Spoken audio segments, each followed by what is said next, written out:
You do the die introductions, and I'll do the Radiant. On the Okay. Radiant side, we have Team Trojan, horse was a unicorn. We have Pup playing the Abaddon. We have Theon Medan playing the Juggernaut, their stand-in. We have Yuruma on the Death Prophet. We have Kate on the Rubik, and we have Endraz on the Clinks. He's packing a pretty nice set, and Otomo for the dire side. And on the dire side, we have YX fanboys. On the what's it called? On the Sand King, we have the Witch Doctor. We have on the Invoker Koi's. We have Scatbage being played by Toroko Ketsuya from the anime. I think you might have heard about it.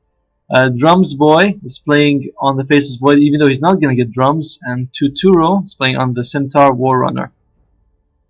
Well, I'm not really much of an anime person. I identify Totoro, but I really don't identify this character's game. And Witch Doctor on a Sand King. Haha. Nice play on words. Yeah, and we'll have to wait and see this early pause. I've noticed that this tournament, everyone starts with their bladder full. So the moment the game starts, everyone goes to the bathroom. Well, we don't really know what these pauses are coming out for, whether it's to empty your bladders or to just plan things out before going into the game. But well, both teams seem to be set up pretty okay. The Radiant side still not moving out of their base. There we go. They've just started moving out, and the Dire side having a much more fluent motion, getting into their lanes faster. I think there's going to be some action near the top rune, the way the Dire side's moving, and the Radiant side also. The Radiant side actually seems pretty confused as to which side they want to go. I think they're going to split for the runes now. The thing is, I don't think Yeah. Dire want to take a fight now, because if Sand King takes level 1 Burrow Strike, he can't jungle. I mean, he can't jungle anyway with Sandstorm. It's not that good level 1, but it looks like Void's going to go into them. Will he be lifted? Void? Yeah, that is going to be fine. Even if they do lift him, he's saved this point. He can just level up Time Walk, and I think he'll be fine. He has a lot of tangles too. He has 7 tangles. Wow. Yeah, Baron and Rubik just beating the faces right out of the rune, and even with 3 heroes here, they can't. Okay, throwing out the taunts. Cheesy. And Radiant's gonna secure this top rune, and bottom rune. Clinks is actually standing on top of the rune. He might steal it from the Invoker. Oh, he right clicks the Invoker actually. Oh no, the Invoker manages to get the boundary rune. Yeah, I've noticed. Right, so that's 1-for-1 trade. Yeah, it's very hard to take the room when someone's standing right on it, even if you're using like Rikimaru or Clinks. By the way, look at this Abaddon set. It's gorgeous. Well, I'm not really one for sets. The taunts are what get me. The new jump taunts. Alright, top lane looks like it's going to be a jungling Sand King, and Void and Skyrat Mage are going to be here along against the Juggernaut or the Rubik. It's going to be hard for, I think, anyone to get a kill, but we'll have to wait and see who goes for it first. But look at the wards coming out on the Radiant. They blocked 4 camps. Well, no, wait, only 3 camps. 3 camps, yeah. But the Sand King's gonna have a really hard time. I mean, his 2 main farming camps are gone, and he can't even farm the small camp just to. They can't even pull now.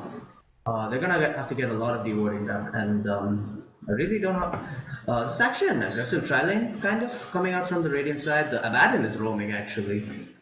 Is he gonna? No, he's just gonna rotate back to top lane. And what do you think about this though? Having no Observer Ward on bottom, do you think that's fine? looks like Juggernaut almost fell down, but he managed to spin before the stun landed on him, and looks like he's gonna be okay.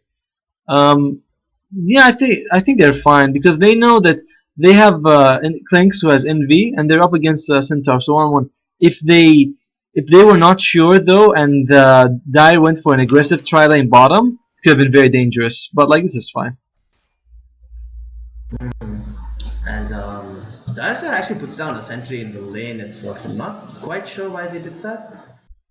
Sand King now rotated into the jungle, has sentry wards, he's looking for the D ward. He'll probably find it in the camp though. Yeah, he's gonna get this D ward down, so at least he has this 1 camp to work with. He's gonna miss this the 2 minutes farm though. I guess that's fine. That's not too much of a problem. And he's unlucky it's a sentry ward. He doesn't even get any gold out of it. Oh yeah, that's also a huge issue for him. And the huge thing about this is he can't even go back to pull. It's an aggressive tri lane to begin with, and on top of that, he the pull camp is blocked too. I mean, he's really not getting much out of either his lane or the jungle, and he's actually taken Butter Strike at level 1 Yeah, because of that fight that happened at top. his jungling is gonna be severely hurt this game, but hopefully he can recover. And one of the things I'm looking at is Abaddon taking level 1 Curse of Avernus. I guess that's fine in an aggressive tri lane. I mean, oh wow, the Abaddon's here. He's actually stopping the Sand King from stacking. The Sand King is getting absolutely nothing out of the jungle. He's not even crossed halfway to level 2. The Abaddon is almost at level 2. Should be, and once he gets his level 2, he can actually mess around with the Sand King. Oh, he's actually gonna spot him here. Gonna drop a few right clicks, and they're just trading blows. Abaddon actually has nothing in his inventory. Yeah, it's completely empty. Why? Huh, that's strange. But he's beating the Sand King out of the jungle. Top lane, I think the Juggernaut's gonna have a fine time here. They can't really put pressure till the Sand King gets a few levels, I guess. Yeah, but And already Baron is. you can see that the Void's farming better than the Juggernaut. He has 7 CS more than him. I feel it's because of the Skyrat. Skyrat is just a much better harasser than the Rubik.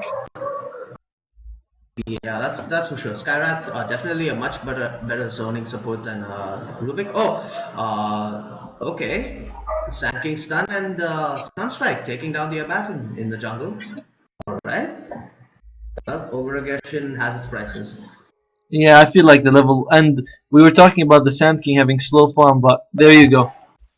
Oh, it looks like they're going to dive on the Rubik. The Voids maybe went over his head and. Oh, the time leap, the really short range time leap, but they're gonna get the Skyrath instead. I guess it's okay. I mean, they traded the Skyrath instead of the Void, so I guess it's okay to lose the Skyrath at this stage of the game, but still, good kill for the Radiant side. And it's Rubik who got the kill, so it's at least not the Juggernaut. Should be okay. Oh, and here comes the Sand King who managed to land the stun. Juggernaut has no spin for 5 seconds. Will he be okay? No, he won't. Just misses the Juggernaut, but I think they're gonna get this kill. There we go. The final right click coming from the Void, and they managed to get the kill on the Juggernaut. Okay, that was pretty interesting. I mean, the way the Sand King is standing in the side, this is only because the Radiant didn't have any vision. This ward that they have over here doesn't spot any rotations that come in that way. Oh yeah. They didn't see the Sand King come in. So when he was just standing there, and they didn't spot him since it's nighttime. So that was a pretty clean kill for the Dire side. Skyrat managed to gain 2 points in Arcane Bolt. I feel like you should put a point in Ancient Seal to prevent any spins or even shields to come out, depending on the situation. There we go.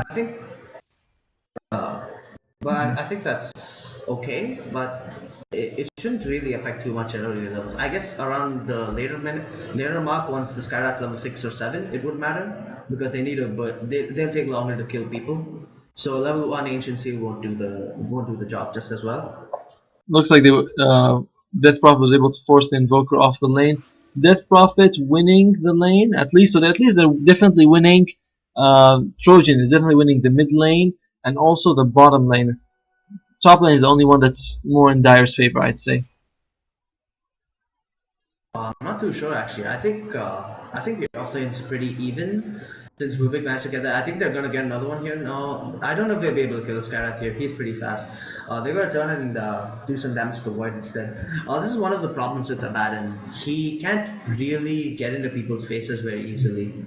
No, he can't. He probably needs, if he can get something like Boots and Orb of Venom, then he'll have a pretty decent slow. That's for sure. But I really don't know what he's saving gold for. He doesn't have a single item in his inventory. And naked Abaddon. On a horse. On a horse. Naked Abaddon on a horse with a really good looking cosmetic set. You know, it's probably going to be Boots first. The thing I find interesting is that they consider the Rubik farm to be more important than the Abaddon. Rubik has Boots, Magic Stick, and it looks like they're going for the What's his name? Scat again looks like he's gonna Will they be able fall. to kill the Skyrat? Okay, they bring down the Skyrat mage, and the Abaddon actually takes the kill. They're gonna lose. They might lose their Juggernaut here. No, the shield from the Abaddon saves him from the Sand King stun, and they might not be able to kill the Faceless. They might be able to kill the Faceless Void actually. He just time leaped in. If they, oh no, the Centaur Orc comes out, and I think that's the Faceless Void dropping solo. Yes, 25 HP after that. Oh, that was really close. Another right click, and I think they would have gotten the Faceless Void there. Meanwhile, bottom lane, Centaur dropping really low. Drops to around 50 HP. Alright, pretty interesting fights happening all over the map. The top lane actually, oh my god, the Rubik has an arcane. Rubik has an arcane 7 minutes in, which is, that's pretty impressive. And that really helps a side like the Radiants a lot. I mean, with the kind of lineup they have really mana dependent heroes, and they can actually take early fights if they get an arcane boots and some other sort of sustain. Looks like they're gonna go for the Radiant now though. Still no Chrono, so it's a bit risky. They'll have to go for the Rubik.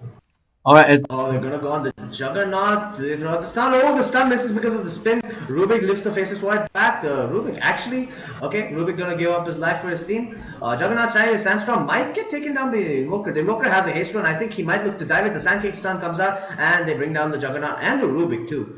Alright, that was a pretty good gank by the Dark side. I mean, the Radiant were really out of position and not expecting that. No wards up on the map.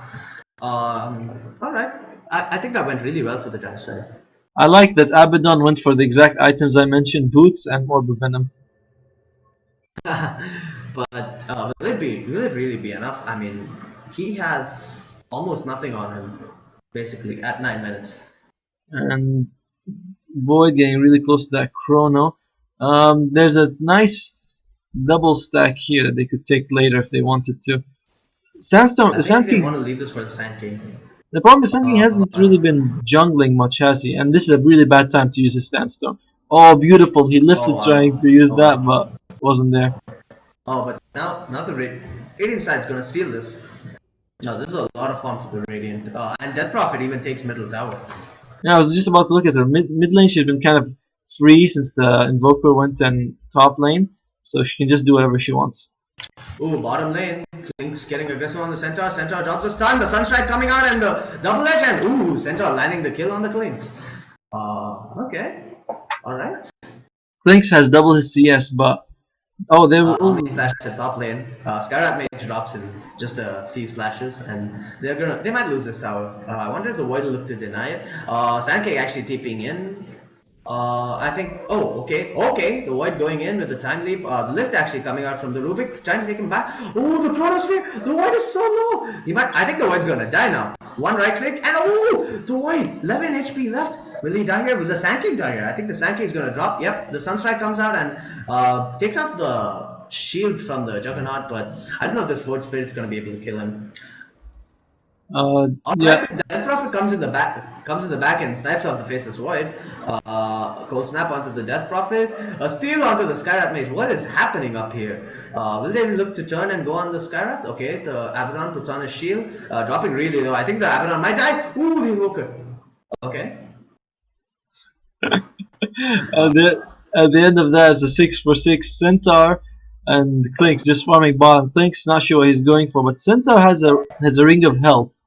I'm not sure why he'd go for that, considering he has a ring of health and tranquil boots. I wonder what he's gonna make from this. I think he might either make a hood or a vanguard. Yeah, but isn't the blink dagger sort of much better for him? I feel like the ring of health really slows down. Stampede stolen. Looks like they're gonna go for him. Lifted and. Stampede. I think he's gonna drop. They have the double damage on the Death Prophet, and they're gonna push and get this bottom tower now. Right, you were asking what the Clinks might build. I think he's gonna go for an Aquila first, and then go for an Orchid. Orchid seems really strong this game. If Death Pact at level 3 Death Pact, it has 25-second cooldown, 35-second duration. So if you take 2 creeps, will you get both their HP and damage? No. I'm pretty sure it's a single buff. I don't think you can get 2 simultaneously. Oh man, that would be so. Yeah, that would be pretty absurd though. They didn't even pop the Death Prophet ultimate for the bottom tier 1. They could even go for another. Mid lane, the Abaddon coming in from the back might be able to kill the Invoker here. He doesn't have any points in Vex, and he puts down the Ice Wall though. Oh, the Omni Slash comes out. Will they be able to kill the? Yeah, I think they're gonna get the Invoker. The Juggernaut managing to get the kill with the spin, and a clean kill for the Radiant side. Meanwhile, in top, Faceless Void pushing down the tier 1. Pops his Mask of Madness, and he's just gonna start beating down on the tower. Rubik seals Time Leak. Not a really big deal. Ooh, Faceless Void dropping pretty low because of the Mask of Madness damage, and Rubik gonna manage to zone him out. Will they deny this tower? Yep, they're looking to deny it, and this tower is gonna go down. There we go, denied tower. I think Rubik, if he's ever confused, just steal from the Void, because either you get level 4 Time Walk or you get a Chronosphere. Both really good spells. Both are definitely good spells for Rubik. One a gap closer, one a huge control spell, and both really good spells for a hero like Rubik. Ideally, the better spell is to get Burrow Strike from Sand King, but he might have used Sandstorm, or Epicenter is not really that spell that you really want all the time. Oh, but the Sand King is really behind on levels. I mean, he's still level 6. He is getting close to that Blink Dagger, but so is the Rubik. The Rubik's not too far behind, and the Abaddon almost has a medallion too. So Radiant's actually getting their core items online much faster. Both teams have a hero they're sort of sacrificing. For the Radiant, they have the Abaddon, who's going to go for a medallion, I think, after this. Yeah, he's getting a medallion and then a tranquil boots. And I saw this last time from Trojan. They went for drums on their Juggernaut, and they basically start pushing really hard. Actually, the drums are still on the courier. A bit coming from the Radiant side. They'll probably realize this soon and get that. He still has a Tango. He can just drop the Tango for the drums. And once he gets that drums, I think they can easily find man. Oh, okay, they're gonna find the Skyrath and the Void. Ooh, they drop the Chronosphere. They're gonna try to beat down the Juggernaut. I think he's gonna survive. Oh, the Sunstrike just clips towards edge. Rubik actually manages to get the Chronosphere onto 2, and I'm not too sure if they can chase this. Rubik getting beaten down by the Void, and the Abaddon's gonna drop first, I think. And there we go, the Abaddon drops, and the Death Prophet comes in from behind, might be able to clean up, gets the Invoker first, goes for another, silences 2 heroes. Will she be able to get the Sand King? Why didn't she turn? Okay, I think this Sand King's gonna die. And one more Death Prophet wave, that's gonna bring down the Sand King, and she's gonna go down. She has a haste rune that's gonna be up for a few more seconds, and she might look to go on the Faceless Void here since she still has her ult up. Yep, she's gonna go on the Faceless Void, and with her go, she might be able to bring him down. Chases him into the trees, and okay, the Ghost doing a lot of damage now that he has his Mask of Madness on. He jumps into the trees and TP's out, and he's gonna live through this. And that was a pretty okay fight, I guess, for both sides. Death Prophet got a lot out of that. Yeah, but definitely favored the YX fanboys. They took more kills, and their core survived. They lost, I think, the Sand King and the Invoker, whereas the other team lost the Juggernaut as well as both supports. So definitely, That's true. So definitely favors the Dire for now at least. Looking at the experience graph, about 2k for the Radiant, gold much more. It's 5k difference in gold. I wonder where all that gold is coming from. I think it's because of this. I think it's just tower. I think it's just because of the aggressive tri lane and the tower gold as well. They have 2 more towers. The aggressive tri lane creating space for the Death Prophet and the Blinks. The Death Prophet is really big. She's sitting at 7,600 gold, which is pretty huge for a Death Prophet, even at the 16-minute mark. Looks like both teams have a ward here and thinking about engaging. Rubik has the time walk stolen. So, Juggernaut sees the Void but doesn't want to waste it. And 5-man top for the Radiant seems like it.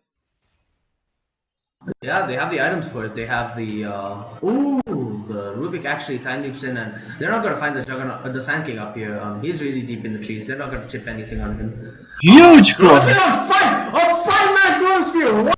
The video comes down on a 3, and the Centaur comes in. He's looking for the stun. The Use comes out. The Void's actually gonna drop. And will they be able to get any kills here? Oh, the Scrap Mage drops a double kill for the Clinks. A triple kill for the Clinks actually. He might be able to go for more. Will he? No, he's gonna run out. And I think the Centaur's gonna drop here as well. If the Clinks get a few lucky shots on him, the dust just wears off on the Clinks, and I don't think they're gonna be able to kill the Clinks. And the Centaur chasing the Clinks, I think they'll be able to get him here. If the Clinks turns and Abaddon actually chasing the Sand King, the remaining two Dire Heroes just gonna make it out. But a huge fight for the raid. Even with the 5-man Chronosphere, they weren't able to kill more than one hero. which is very surprising. I mean, I'm not sure how they could have really lost that fight. They just killed the Rubik, that's all. Everyone else just survived throughout the fight, and they managed to turn it around. I think one of the reasons though is because Centaur Warner still doesn't have a Blink Dagger. He's saving up for it now, but he could have had it much sooner if he didn't buy that Ring of Health. I don't know why he's going regen, then he's going to Blink Dagger. It's like halfway to a pipe, then he decides not to go for it.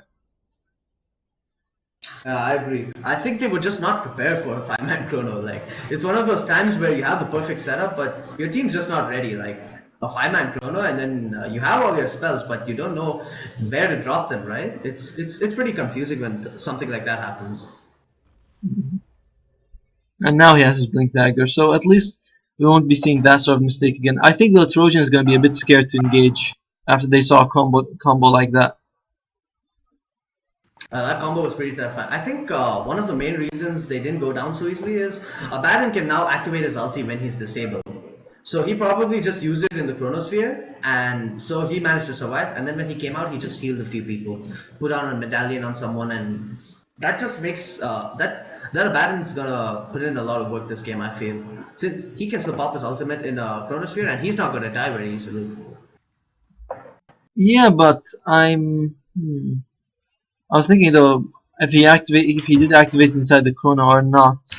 But either way, we have a Blink Dagger coming out on the Rubik, who stole the double edge. That's a lot of extra damage for him. And so we'll have a big engagement on the bottom lane. Void way at the top. He's going for Aghanim, so he needs to come down here if he wants to help. Oh, the Rubik goes in, gets a lift onto the Centaur, and he actually steals Forge Spirit, so they can use this for the push. Ooh, the Sanky comes in with a 3-man ulti. They bring down the Rubik.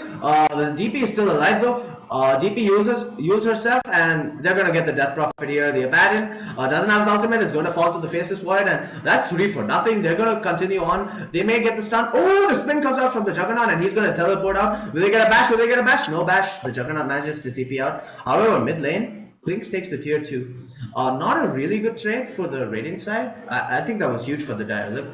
They got 2,300 gold from that exchange. Wow, just look at the fight recap.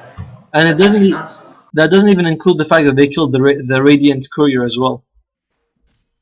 Oh yeah, that also gives them 150 gold each, right? The 175. That's pretty huge too.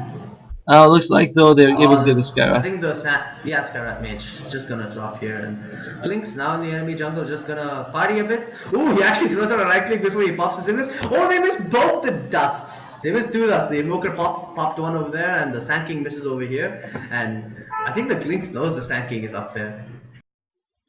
We're really good to get the Sand King if he comes out. If you can orchid him, Sand King is gonna burst right down. The problem with Clinks is that if you orchid first, they might be able to blink out, and if you hit first, they might be able to stun you. So you have to time it really fast, whenever you try to get a kill. Well, I think how it might work is you throw your right click and immediately orchid, since it's an instant cast on orchid anyway. So like this, he either orchids and immediately right clicks, or right clicks and immediately orchids. Okay, they're not gonna be able to kill the Clinks. He gets so tanky when he has the ultimate on him. I think very close attempt by the Centaur, and looks like he's gonna eat an Omni Slash to the face, and so far he's alive against Juggernaut dodging thanks to that spin, but looks like everyone's gonna be fine from this. And not really put off by that fight at bottom lane. They don't really mind that they lost that fight, but because they know that even if they do lose a fight because they have too few heroes somewhere, the Clinks can just split push another lane or pick somebody off. He's becoming quite big now, and I think this Clinks is going to play a huge factor in this game. He's actually bought the Mithril Hammer. Do you think this will be a BKB or a Desolator? I think it should be a Deso. If he plans to split push, it definitely should be a Desolator. The minus armor, the damage reduced, but it still gives the same amount of minus armor, so still very good. And he pressures the Dire whenever they fight. Looks like they're gonna get Roshan here as well. Juggernaut actually dropping pretty low. They're gonna get this Roshan, and I think the Juggernaut's gonna pick it up. Yeah, the Juggernaut, the one with the Aegis with the Immortal. Now I think they're gonna look to just hard push now. I think they have all the tools needed. The Death Prophet, pretty big. Almost has her. Do you think she'd go for an Octarine core? I think this is Bloodstone actually. I don't think so, Octane Core. But we'll have to wait and see. Octane Core not. Oh, it makes her equip spawn 3 seconds. Oh, the Science coming out on the Sand King, and wow, just bring down the Sand King in 4 shots. And the Centaur manages to get the stun onto the Clinks, but okay, Centaur pops his ultimate. Death Prophet pops her ultimate. Oh, the Faceless Void is stuck in the trees! What a disaster! He time leaped into the trees, he's stuck there, and the Death Prophet's gonna bring him down! The Clinks gets a triple kill. Oh my god, what a disaster for the dire side. Radiant taking 3 kills out of the Clinks, and the Death Prophet clearing the Faceless Void, who gets stuck in the trees. Oh, that was a really bad time leap by the Faceless Void. And now they get this bottom tier 2, and they're gonna look to go high ground with this. And why shouldn't they? I mean, the Faceless Void and Invoker are both dead for some time. They might expect a big Sand King epicenter though. Everyone's dead, man. Everyone's dead. Yeah, but Skyrit Mage is gonna be back soon, and him, Centaur. Oh, Centaur jumps in. That's about it. Nah, just trying to zone them out. He has a Vanguard though, and the Blink Dagger. And you were right, the Death Prophet's actually going for a Bloodstone. It's flag out on the career right now. Oh, they're going to go in onto the Clinks. Clinks actually goes invisible. The Omni Slash coming out on the center. The Sand ulti coming out on the only the Death Prophet, not doing a lot of damage though. Death Prophet silences the Sand King and throws out the wave, but Sunstrike not going to land on the Juggernaut. Juggernaut actually going to live through this. Sand King stun comes out on the 2, they bring down the Juggernaut, his Aegis is gone. Meanwhile, near the bottom lane, the Death Prophet uses herself and Clink's just throwing in arrows from behind, and Death Prophet suicides. Alright. The Chronosphere comes out onto the. Okay, there's even a Sentry Ward. The Chronosphere comes out on the Clinks, and they might bring him down. Yep, they're going to bring him down here, and that's a lot of gold going to the Radiant side. And the Blink Burrow Strike coming out on the Juggernaut, they lift him. They put the Centaur stun on the 2. The Rubik dropping really low. Rubik's going to fall here, and I think they're going to lose the Abaddon as well. Juggernaut just trying to go for a consolation kill here, not going to find it. Doesn't have a teleport scroll either, and they're going to find him because.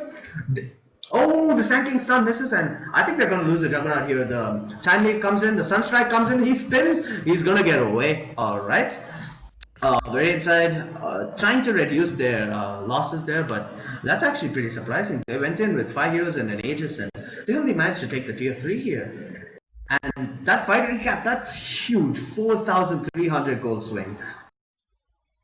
Yeah, but when you look at how much the net worth is on the Radiant, they're still 10k ahead basically, even with that fight and 5k experience. I feel like they're still feeling very confident. Look at all these Sentry Wards. One here, and one right next to it, and one right next to it over there. There's a fourth one here. It's like it's a very nice zigzag line. Yeah, and that's pretty surprising. Like, they dropped the Sentry after the Chronosphere was down on the Clinks. The Clinks was inside the Chronosphere, and then he puts down the Sentry to get him. So that was pretty weird, actually. Yeah, bot lane's quite action-packed, and looks like we might see the Death Prophet fall. It's done, doesn't land, double use coming up. She uses herself to dodge all the spells, and no, she's gonna go down here anyway. Losing a lot of Bloodstone charges. She's already down to 3.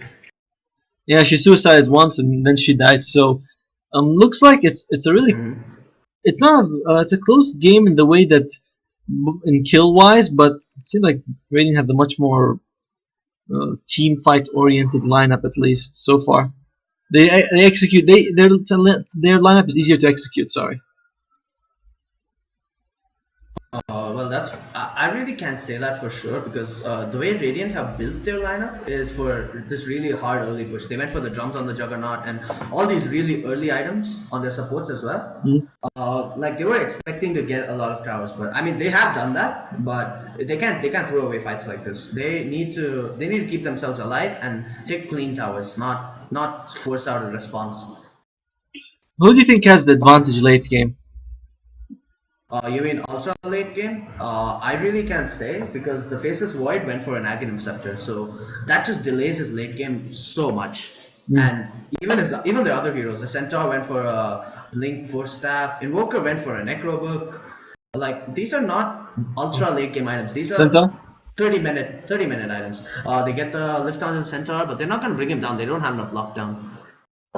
I think, will they look to go high ground here, or will they wait for the next Aegis? I think they should wait for the next Aegis, or start split pushing, either one.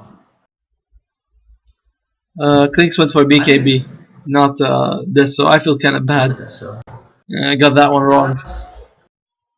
Well, it's really hard to say, right? I mean, he would have gotten the Mithril Hammer, and after that fight would have completely changed his mind. Like, oh, okay, we just lost the fight. I should get a BKB.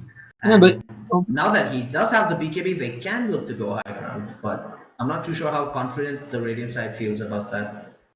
that was an interesting blink by Centaur. He blinked in, missed the stun, just walked back. I feel like that was very risky. Oh, they have no sentries. Blinking again. Oh, whoa, the Centaur does it again. He goes in, he blinks, he stomps, and he pops his ultimate. The Faceless Boy drops a Chronosphere onto 2, including his own Centaur. Meanwhile, in the backland, they're going onto the Clinks. They bring down the Clinks. The Omni Sash comes out, kills the Faceless Boy. Almost brings out the Centaur. The Centaur is going to drop. The Death Prophet doing a lot of damage, bring down the Skyrat. They're going to continue on, and they're going to get the Juggernaut. Oh, the Sand King is solo. They're going to get Sand King here, and will they get the Invoker as well? Sand King does have his buyback. The Invoker pops on the Ice Wall. I think he's going to survive. They're putting down the Solar Crest. The lift coming out from Rubik, and the Ice Wall stolen by the Rubik. Wow! And an entire team fight coming out from the Radiant side. Wow! That stolen Ice Wall, pretty impressive. Yeah, What a play by the Radiant side, and he put it up vertically so to land on him. Sorry? I think that's pretty much the game now. None of the heroes on the Dire side have buyback except Sand King, and they're gonna shift over to the mid lane. They're gonna get this tower, and yeah, I think this is gonna drop now. I'm not too sure. I think they'll take mid and probably retreat. I don't think they're gonna go for top as well. It seems a bit risky. Yeah. Plus the creeps are already pushing in all the lanes. Really? Who's our stat man? Nobody's our stats man. That's just the guy who's streaming. Oh. Ooh, the dodge by the Abaddon. That's some pretty cheeky miss over there. And the Centaur's actually chasing him really deep. I have no idea why he's being so aggressive. Alright. The Centaur's really far out. Alone actually. His team's not really caught up to him. I feel the Centaur's being way too aggressive. He is it. But he's only died actually 2 times in the entire game, despite the over aggressiveness. Yeah, and he's getting his team killed. Looking at the net worth, that shouldn't be happening. It shouldn't, but looking at the net worth, they're not really that far ahead, the Dire. I mean, in the highest net worth on the Radiant is 12.5k, the highest on the Dire is 12k. They're pretty close. It's just Invoker, I'm sorry, not Invoker, Faceless Boy is a bit underfarmed. Well, considering that the Invoker just got a solo kill on the Clinks in that last fight, as well as a lot of comeback, quote-unquote comeback kills, I'm not really surprised that the Invoker is caught up like this. Even the Faceless Void now has a damage item, has a Crystallis, and you were asking me about that late game. I think this game could go really late, and if it does, I think the Radiant's gonna have a tough time. Yeah, but they have 2 damage there. They have the Clinks, they have the Juggernaut. The Abaddon falls off late game, and the only thing useful about him will be his shield, because everything else is kind of pointless. But the other 2 will be able to deal a lot of damage. Death Prophet as well. That's for sure, and I think they're just gonna build this Abaddon the normal way that teams normally always build the Abaddon, that aura kind of medic, just having auras on him and with a medallion and stuff. And mid lane, the Centaur tries to go on the Death Prophet. Oh, they're gonna get the stun out. The Chronosphere onto 2. The stolen Chronosphere goes on to the rest of the Dire side, but I don't think they're gonna be able to bring the Faceless one. Oh, the Juggernaut goes in with the Omni Slash. The Invoker dropping so low. Somebody killed the Invoker. He's getting away. Sand King drops to the Juggernaut, spins actually, and the Centaur stun doesn't do it. And okay, they managed to get 3 here, and I think they're going to get the Centaur as well if they have the lift. Will the Rubik be able to reach him? He has a blink dagger in a few seconds, but the right click's going to get to him. Will they be able to kill him? 2, 1, and the right click comes out from the... Oh, but the stun comes out just chipping the... Oh, wow, what? The Rubik goes in and manages to get the kill with the Fade Bolt. And, okay, now they're going to lose their Raxes in the mid lane, and I think that pretty much seals the first game of this series. I don't think the Dire can really come back after a fight like that. Yeah, I agree. They're losing so many Raxes, and now they're even going to lose their top Rax. I don't think the Radiant cares. They pop the Manta. Yep, they're going to lose this Rax, and yep, the Dire side calls GG, and that's the end of game 1. I think both teams played quite well. I mean, the Dire didn't really go that far behind, but the Radiant just kept taking objectives much faster than them, so that resulted in the Radiant kind of just snowballing, and they were able to put so much pressure on the Dire side. So good game coming up from both teams. Really splendid performance coming out from Trojan. What do you think, Otom? Do you think that this could go to game 3? I think I wouldn't be surprised. I mean, Trojan I think dominated this game, but I wouldn't be surprised if YX fanboys went to game 3. I feel like maybe their heroes didn't work so well. Maybe there's some miscommunication between the Centaur and his team. But overall, both teams did really well. But Trojan was clearly, we were just on fire. That's for sure. Trojan really putting out a good performance this game. YX not really showing the same flair they normally do, but they did put a decent performance this game. So let's see if they can come back in game 2 and pull this to a 3-game series. We'll see you soon in about 5 to 10 minutes for the next game. Alright, see you soon.